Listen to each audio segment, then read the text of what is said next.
I've come back to Rwanda for this commemoration, and it feels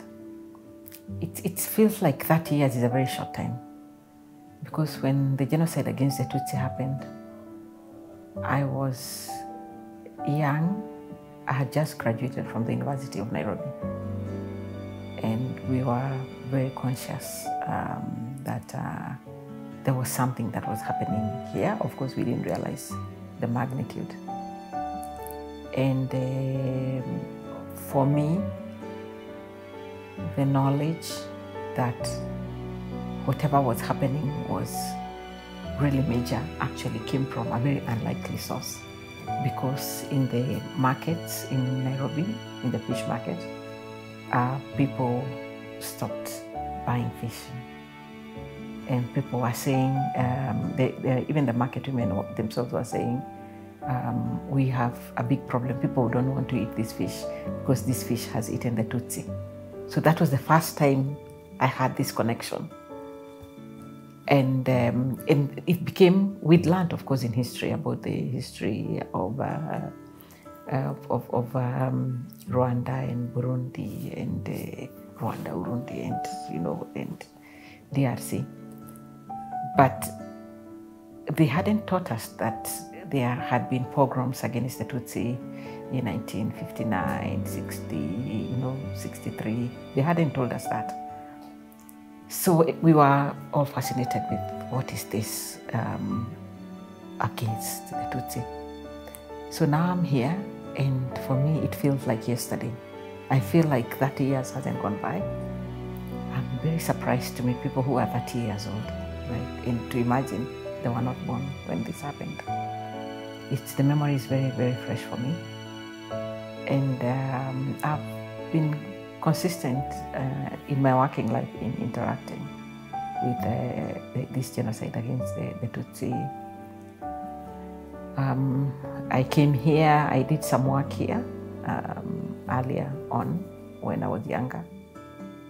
And so, like, being here right now is a time when first I feel a huge sense of weight in terms of, do we still have to teach people that a genocide happened against the Tutsi? How come now there is more need to do so than there was even 10 years before? Of course, I realize that now we have a huge generation of people who are not born then, and that a lot of denialism is being propagated on social media.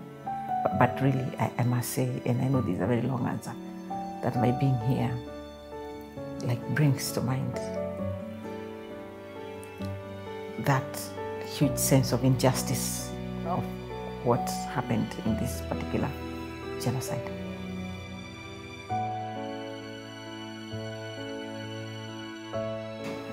I find that the involvement of people globally, there are Kwibuka 30s going on everywhere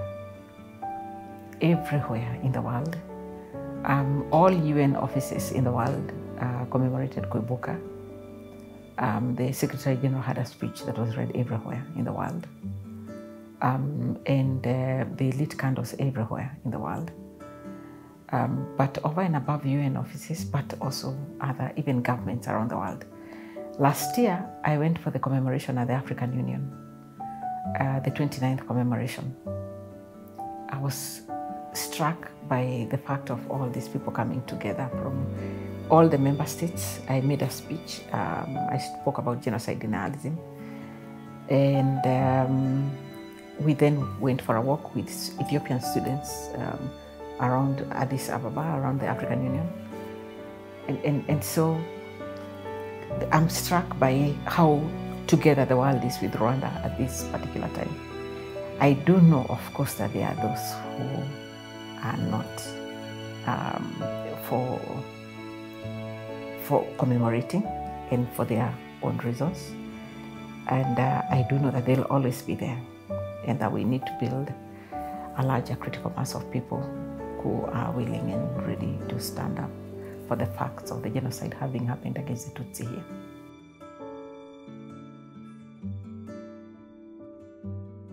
I think it was well summarized yesterday by President Kagame's speech.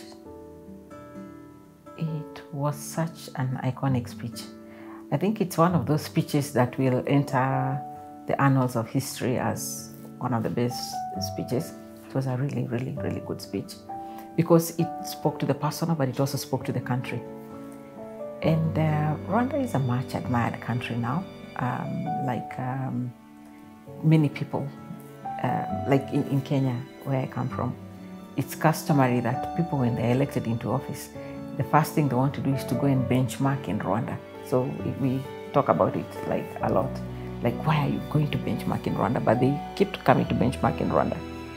And I would say that in terms of identity, the report from the Ministry of Unity is a very good thing. It shows that this one Rwanda people understanding that there was never really a difference, that Hutu and Tutsi are not differences that divide people, that the Rwandans have more in common as Rwandans than all these divisions that they ended up getting into.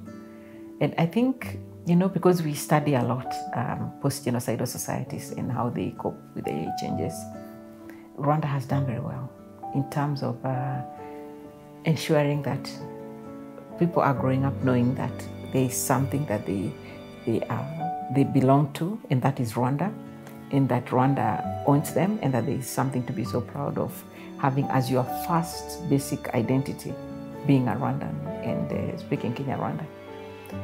We've seen it like in Tanzania. You saw President Nyerere did a good job with Kiswahili.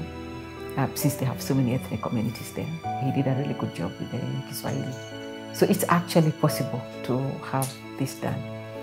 So I would say that it's been 30 years, and sometimes we always say it takes a generation. So this particular generation of young people in this country, they will take Rwanda to heights that nobody ever imagined. They will move Rwanda to a trajectory that nobody ever imagined. They have in their minds the capacity to hear stereotypes and prejudices and to take them apart and to say, no, this is a prejudice, this is a stereotype against some of us who are Rwandans, and that this is not acceptable. So there's a huge sense of that. I worry though about the diaspora, and I worry also about the fact that courts of law can only try a few people, and in many cases it's the people with the highest level of perpetrators. So low-level perpetrators get away with a lot, and I would say that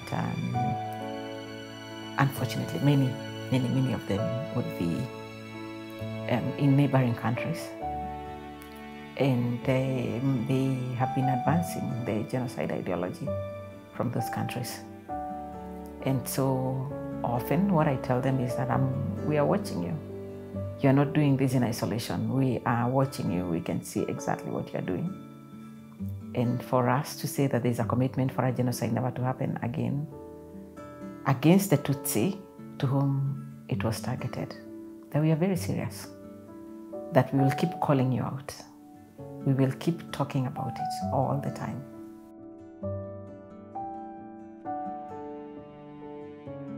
I would think, the legal framework of the office that I hold is the 1948 Convention for the Prevention and Punishment of the Crime of Genocide. So we have prevention, we have punishment. So punishment is accountability. The government of DRC needs to hold any genocidaire who escaped to DRC. They need to be held accountable in a court of law. And they need to be held accountable for what they did, even if it was 30 years ago. The second thing that I think that's so important is we need to do a lot of education. I saw and I issued quite a number of statements in the run-up to the election in DRC, where this consistent narrative against the people who are perceived to be of Tutsi descent in DRC, the Banyamulenge.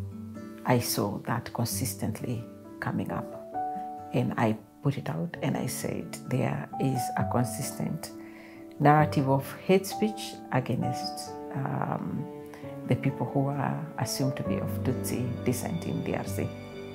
So we need education, but we also need to say very firmly, like I'm saying now, that the colonial borders that created DRC, that created Rwanda, found the people who are of Tutsi descent in DRC. They are indigenous to DRC. That is their country. And so all these attempts to expel them and to advance a genocide ideology on them, a genocide that already happened to the Tutsi in this country, to advance it then in DRC, completely unacceptable. And we will not take it. And I will keep talking about it. And I'll keep saying it. And we need to build a critical mass of people who are saying the things that I'm saying right now. I don't know why people are afraid to say when it's so clear that there is a community that is targeted, and that community is Congolese and of Tutsi descent. We need to say these things.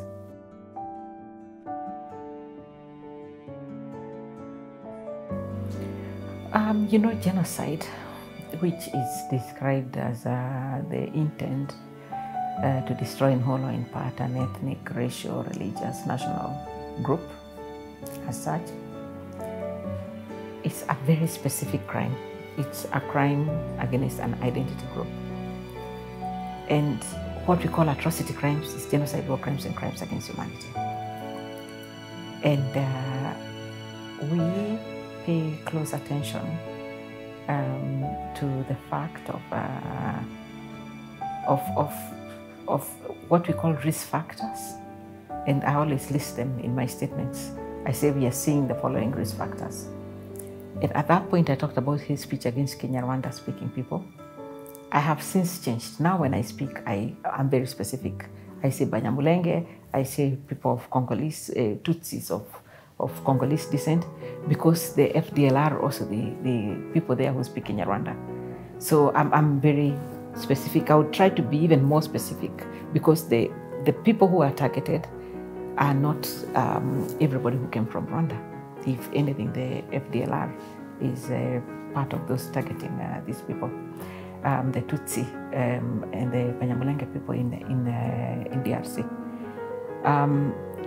So this particular legal framework, it describes what a genocide would be.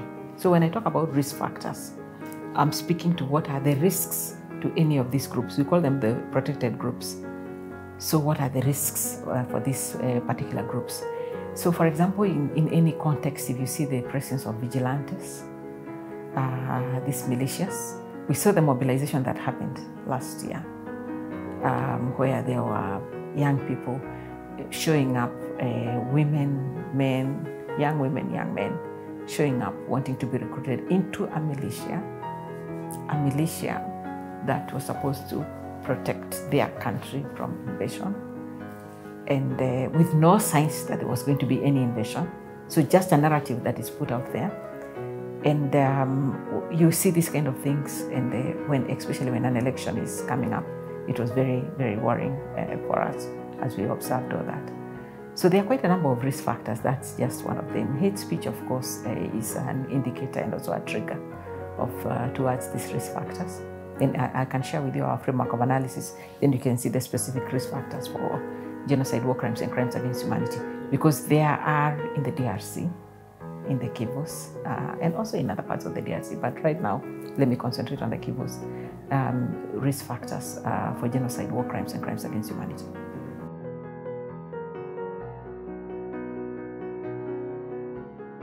You know, genocides are only proven in courts of law. And I would think that huge disadvantage in terms of the whole arrangement, but at the same time, it's an advantage because once it's proven in a court of law, it cannot be disputed. And we can say that is the truth. So when we say, for example, that the first conviction for genocide happened here in Rwanda in the Akayesu case, that's a fact. That's disputed, that nobody can take away. Unfortunately, we know how long it takes before we get a conviction, or even before somebody is prosecuted. We have several people who are indicted for genocide who have not been arrested. So I would say the primary role of protection of any population belongs to the state.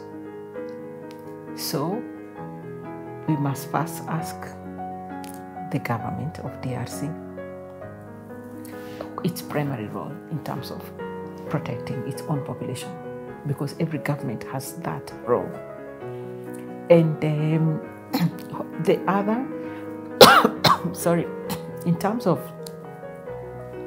the international community coming in, the international community comes in when there has been a complete failure in terms of trying to solve the issue.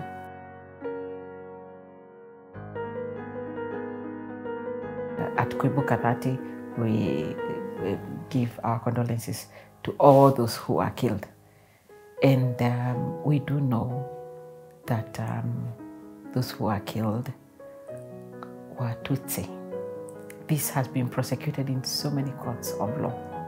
So this morning, I was making a speech, but because I had seen that statement, I improvised the speech to say, I want to make it very clear that the language, General Assembly accepted language, negotiated language, approved by all member states, 193 of them, is that a genocide, the name of the genocide is Genocide Against the Tutsi, in which Hutu and others who opposed it were killed.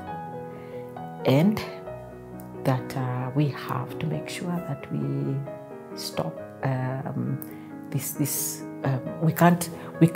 ideology. There's not much we can do, because these people, some of them out of ignorance, but also some of them because they got away with it. As I was saying earlier, courts of law can only get the highest level perpetrators.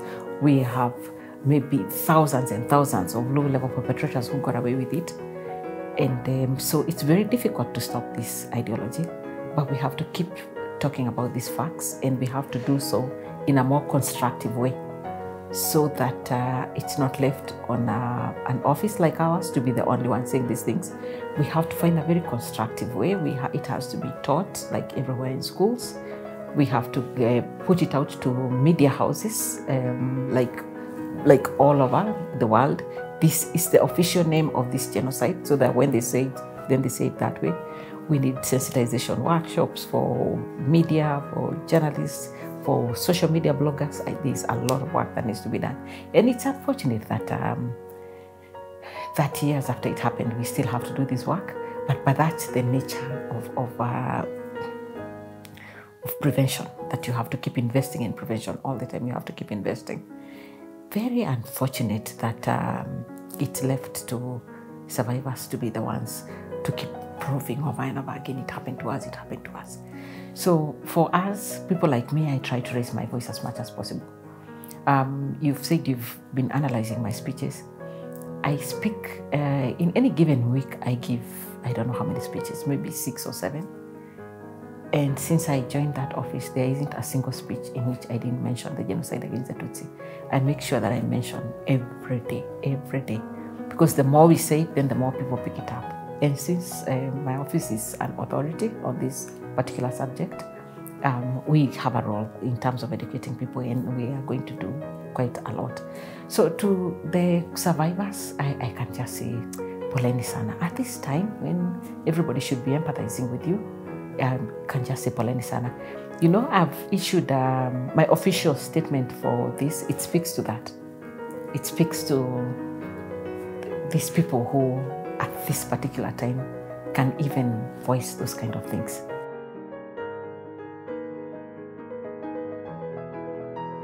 I don't know, to be honest. And usually there are not many questions I say I don't know too, but I really don't know what would inform that thinking. It's something I'll also pay attention to, because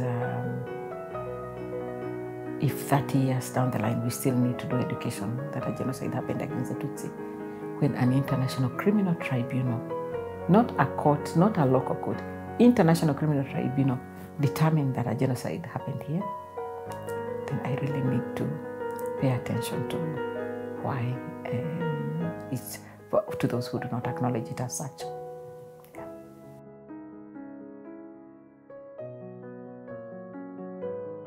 For the survivors,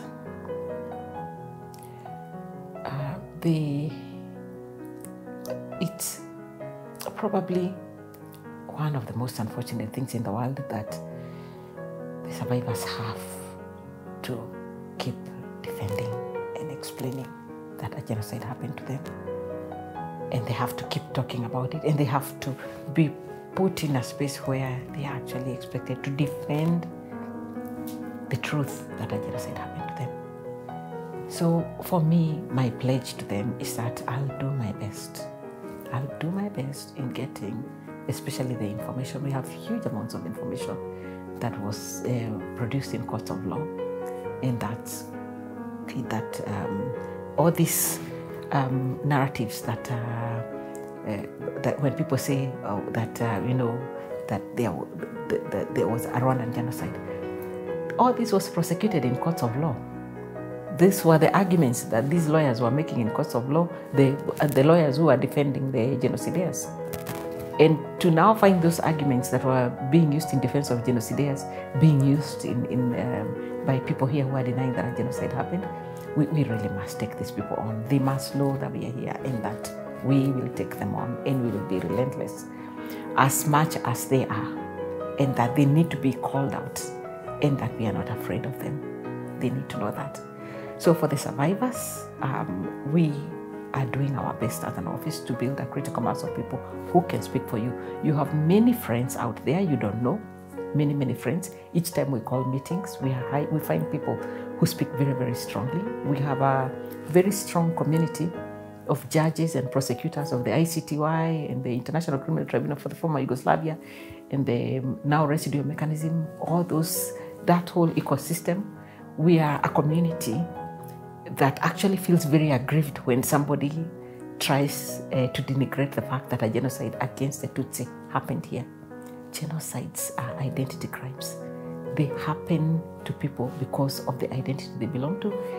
Those people don't even have to have done anything, like the Tutsi didn't have to have done anything. They're just targeted because there is a genocide against them. So I would just like to say thank you very much, and to say that we will keep this flame burning. This Kwibuka flame will not go off. We will keep it burning outside of Rwanda, keep it burning everywhere where we go. Thank you.